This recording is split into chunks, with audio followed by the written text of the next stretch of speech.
Now that you have your live stakes, you want to find a good place in the landscape for them. You want to pick a spot that stays moist as late into the growing season as possible. So live stakes are normally used along streams and seeps in the ground or lakes where the water table will be high. You don't want a place that will be flooded though in winter and spring, because that's when the stakes are growing roots and that will drown them. So you need a well aerated and moist spot. You have the pointed end of the stake is the bottom. So you place that in the ground, hold it firmly with two hands and just press straight down.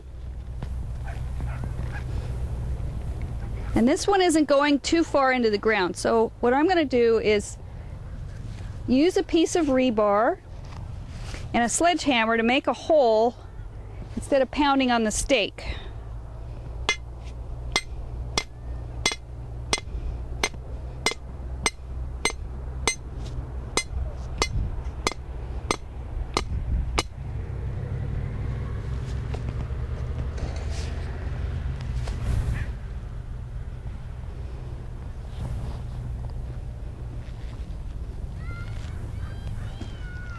So the top node is here.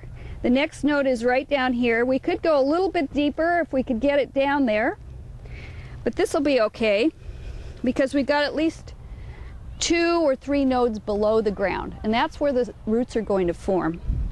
So when you get your stake in the ground, you want to press the soil firmly around it to make sure you have contact where the roots are going to come out. You don't want any air pockets where the roots are. Then it's a good idea to add some wood chips around your stakes. Make sure that you conserve as much moisture as possible. And then come back frequently and check to see that the stakes are still in the ground. And if you painted the top of your stake, that will make them more visible if people are working in the area or if people are passing through. And then check to make sure that they're moist as possible.